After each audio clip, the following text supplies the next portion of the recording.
할렐루야, 감사로 여는 하루, 달라스 새빛연합감리교회의 김형남 목사입니다. 오늘도 주님께서 감사한 하루를 우리에게 주셨습니다. 오늘 함께 보실 하나님의 말씀은 시편 49편의 말씀입니다. 제가 6절부터 봉독하여 올립니다.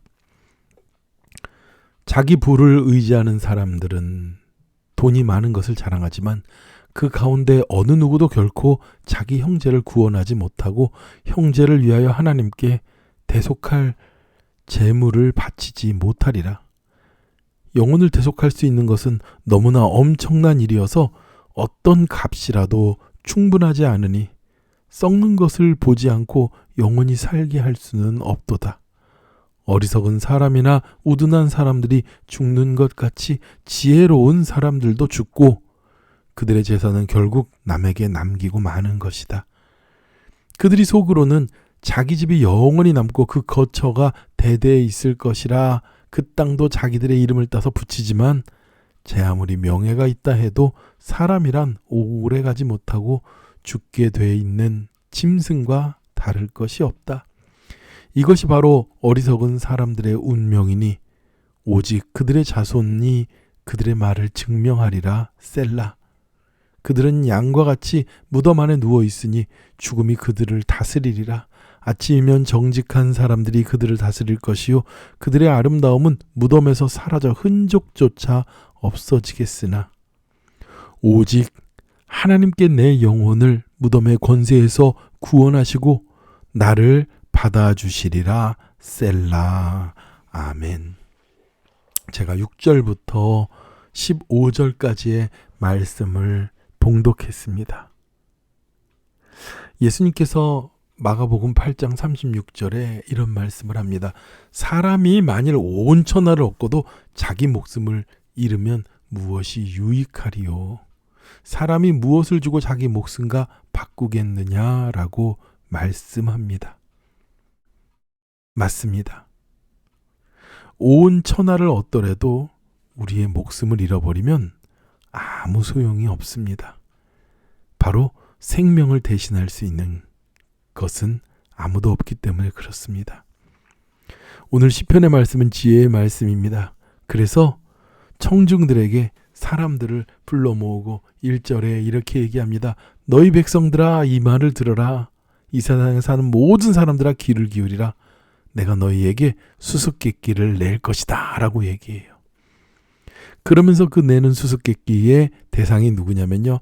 낮은 사람이나 높은 사람이나 부한 사람이나 가난한 사람이나 할 거 없이 모든 사람에게 문제를 낸다고 그래요. 이 얘기는 무엇입니까? 이 문제는 우리 모두에게 해당되는 인생의 가장 중요한 문제라는 것입니다. 바로 무엇입니까? 죽음과 인생과 구원에 대한 이야기입니다. 구원에 대한 문제를 이야기하고 있는 것입니다. 그러면서 이야기하죠. 아무리 많은 부를 가지고 있는 사람도 그 재물로 자신의 생명을 구할 수 없다고 얘기해요. 형제의 생명도 구할 수 없다고 얘기합니다. 그리고 그들의 죄를 아버지 하나님 앞에 대속할 수도 없고 그 형제를 위하여 대속의 재물을 바치려는 사람도 없다고 얘기해요. 영혼을 대속할 수 있는 것은 엄청난 일이기 때문에 어떤 것으로도 값을 채우지 못하는 가장 귀한 것이 생명이고 영혼이고 구원이라는 것을 말합니다. 우리는 마태복음 6장에 이 말씀을 잘 기억하셔야 됩니다. 너희가 하나님과 재물을 겸하여 섬기지 못하느니라. 하나님과 재물을 섬긴다. 이 세상에 재물을 섬기는 사람은 없는 것 같지만 이 섬긴다는 말은요. 종이 된다는 말입니다. 종이 된다는 것. 여러분 보세요. 내가 돈의 주인이 될 것이냐 아니면 돈이 나의 주인이 될 것이냐. 현대를 살아가는 많은 사람들이 빚을 얻고 융자를 얻고 크레딧 카드를 만들고 합니다. 그리고 그 빚을 갚기 위해서 열심히 일합니다. 그리고 그 빚을 갚기 위해서 열심히 노력합니다. 내가 돈의 주인처럼 쓰는 줄 알았지만 오히려 돈을 갚기 위해서 내가 열심히 일하고 있는 거예요. 주인이 바뀌었죠. 맞습니다.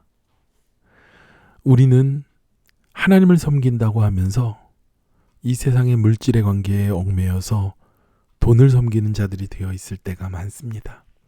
그런데 그 물질은 우리를 구원할 수 없습니다. 그 물질은 우리를 살릴 수 없습니다. 그 물질은 우리를 영원한 삶으로 인도할 수 없습니다. 아무리 그것이 대단하다 할지라도, 그리고 그 물질로 아무리 대단한 명예를 얻고 명성을 얻고 대단한 집을 짓는다고 해도 그 물질들은 내가 이 땅을 떠나고 나면 아무것도 가질 수 없는 것입니다. 우둔한 사람이나 지혜로운 사람이나 결국은 모두 다 그 재산이 나의 것이 아니라 남의 것으로 남기고 만다고 얘기합니다. 오늘 이 시편의 기자는 우리가 그렇게 제 아무리 명예가 있다고 하더라도 죽고 말면 짐승과 다를 것이 없다고 이야기하죠. 그러면서 이 어리석은 사람들의 운명이 그 자손들이 증명할 것이라고 말하지만요. 이런 모든 것이 다 흔적조차 없이 사라지는데 우리의 재물뿐만 아니라 우리의 명성뿐만 아니라 사람을 의지하는 것도 모두 다 소용이 없다고 얘기하는데 15절 오직 하나님께서만이 내 영혼을 무덤의 권세에서 구원하시고 나를 받아주실 수 있다고 고백하고 있습니다.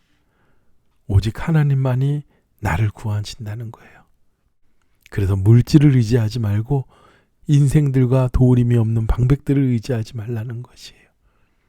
그럼 우리는 무엇을 의지해야 될까요? 오직 하나님만 의지해야 됩니다. 재물은 사람의 삶을 풍성하게 하고 우리의 인생에 매우 소중한 것이기도 하지만 그 재물이 우리를 구원하지 못하고 우리가 사람들 앞에서 좋은 관계, 인간관계를 만들어내지만 그 사람이 우리를 구원하지 못하는 것입니다. 오직 창조주 하나님만이 우리가 의지해야 될 분이라는 것이지요. 우리를 죽음과 멸망으로부터 건지시고 구원할 수 있는 분은 오직 하나님만 계시다고 오늘 시편의 기자는 말하고 있습니다. 여호와를 경외하는 것이 지식과 지혜의 근본이라고 말씀합니다. 맞습니다. 어떤 사람이 지혜 있는 사람입니까? 나의 영혼의 문제에 대하여, 영혼의 수수께끼에 대하여 풀 수 있는 사람이 지혜로운 사람이지요. 그 해답은 무엇입니까? 바로 하나님만이 우리가 의지하며 살아가야 되는 분이라는 것입니다. 오늘도 하나님을 의지하여서 인생의 가장 소중하고 중요한 것을 얻어내는 저와 여러분이 되기를 축원합니다. 기도하겠습니다.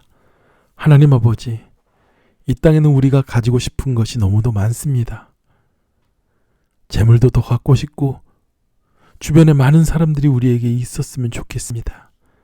하지만 무엇보다도 하나님만을 의지하는 것이 가장 지혜로운 삶임을 오늘 말씀을 통하여 배웠습니다. 우리가 오늘 하루 재물도 사람도 내 경험도 의지할 대상이 아닌 오직 하나님을 의지하는 지혜로운 자의 삶을 살아가도록 인도하여 주시옵소서. 성령님이여 동행하여 주시옵소서. 모든 은혜를 감사드리며 예수님의 이름으로 기도드렸사옵나이다. 아멘. 주님을 바라보며 주님 의지하며 지혜로운 인생으로 살아가는 저와 여러분 되길 축원하며 기도하겠습니다.